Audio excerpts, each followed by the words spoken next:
मैंने बोला चले आपके लिए मैं एक ना व्लॉग बनाता हूँ। मैं किसी दरबार पे उधर ही एक पास दरबार का ये नाम था हज़रत सैयद ख्वाजा जो भी ना इधर एहतराम के। यहाँ से फिर मैं भागा वापस बाहर। तो फिर हमने अस्सलाम वालेकुम गाइस, आप हैरियत से होंगे। तो आज मैंने एक छोटा सा व्लॉग बनाने के लिए मैंने बोला चले आपके लिए मैं एक ना व्लॉग बनाता हूँ। मैं किसी दरबार पे उधर ही एक पास दरबार था लाहौर में। तो मैं लाहौर दरबार पे गया।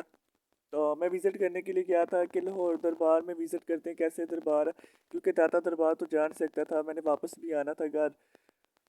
तो हम लोग पहले मैं क्या ऐसे कहते हैं इस दरबार पे ये कब्रस्तान के बिल्कुल बीचों बीच था दरबार।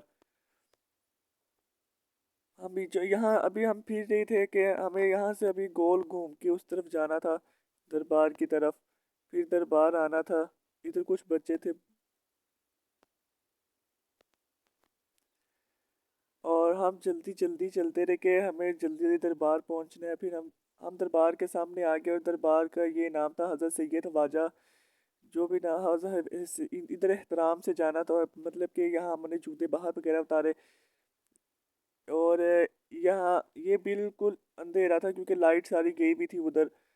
तो हम अंधेरे में ही फिर रहे थे। हमने बोला चले आज अब फिरना तो है ना, हमें देखना तो है। मैंने लाहौर देख वैसे कहते दरबार भी देखना है, तो इनकी मैं हिस्ट्री ढूंढा, हिस्ट्री नहीं लिखी हुई थी। तो मुझे पता ही नहीं चल रहा था कि कैसे हिस्ट्री देखूं इनकी। तो फिर मैंने लड़कों से भी पूछा तो उन्हें भी नहीं इनकी हिस्ट्री पता। कहते हैं क्या पता आगे पीछे लिखी हो। तो साथ ही इनके इनके जो पास से छोटी छोटी कब्रें भी थी, मतलब कि अब ये नहीं पता ये छोटी कब्रें किसकी हैं और क्या है, क्योंकि मैं तो पहली दफ़ा आया था। बाकी तो आते ही रहे हैं लोग, उन्हें तो पता होना चाहिए वैसे। ये छोटी छोटी कब्रें थी मेरे ख्याल से सात या आठ कब्रें नीचे थी, सिर्फ सात थी मेरे ख्याल से। सात कब्रें नीचे थी और ये ये बड़ी कब्रें थी, ये तीन कब्रें थी ऊपर।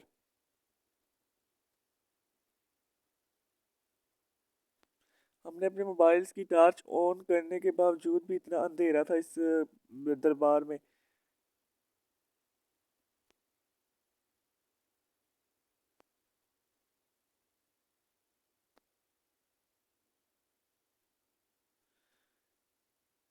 ये यहाँ आप देख सकते हैं कि मुझे तो थोड़ा थोड़ा डर भी लग रहा था कि इतना अंधेरा, कोई भी नहीं था हम तीन के अलावा। और हम पूरे दरबार में अकेले फिर रहे थे। हमने बोला कोई नहीं है तो हमें जल्दी जल्दी फिरना चाहिए, क्योंकि हमें जल्दी निकलना भी चाहिए। एक जगह पे तो मैं डर भी गया था, क्योंकि जब मैंने अपने मोबाइल की टार्च ऑन की ना, तो मेरी टार्च तो ऑन थी। मैंने जब टार्च ऐसे घुमाई, मतलब कि वो आगे कज़न चला गया था आगे, तो मैं उसके पीछे पीछे था, वो तो आगे काफ़ी निकल गया था। तो मैंने जब टार्च दूसरी तरफ घुमाई तो मैं उसे देख के डर के मैंने समझा कि कोई बैठ के मुझे देख रहा है। पर बैठ के कोई देख नहीं था, क्योंकि जो आगे यहाँ से फिर मैं भागा वापस बाहर। तो फिर हमने यहाँ पैसे वगैरह डाले। मैंने बोला जल्दी जल्दी निकलते हैं, बस बस इतना ही, क्योंकि दरबार में लाइट हो तो फिर देखने का मज़ा आता है। तो हम जल्दी जल्दी निकल गई बाहर। जिस तरह आया था, जिस तरह कहा जा रहा था उसी तरह हमने किया, क्योंकि मुझे तो हम तो पहली दफ़ा आए थे तो हमें पता नहीं था। फिर हम लोगों ने अपने ये सामने बिल्कुल उनकी मस्जिद थी, फिर हम लोगों ने अपने जूते वगैरह पहने और हम आगे निकले। हम कब्रिस्तान से बाहर। ये नाम हज़रत सैयद ख्वाजा हामिद महमूद साहब इनका नाम था। दरबार का शायद नाम था इसका। और ये साथ ही मस्जिद थी और इनके साथ ही जनाजगाह भी था, मतलब जहाँ जनाजा पढ़ाया जाता है, बिल्कुल सामने। और इधर ये दरख्त जो बहुत खौफनाक लग रहा था, ये वाला दरख्त इतना खौफनाक, पता नहीं कितना पुराना ये दरख्त है। और ये भी एक दरख्त था, ये इतना खौफनाक नहीं था जितना दूसरा दरख्त ये वाला खतरनाक था। तो फिर भी हम लोग हिम्मत करके गए। अगर आपको मेरा ब्लॉग पसंद आए तो लाइक सब्सक्राइब कमेंट कर दें जल्दी से। जाओ और सब्सक्राइब करो।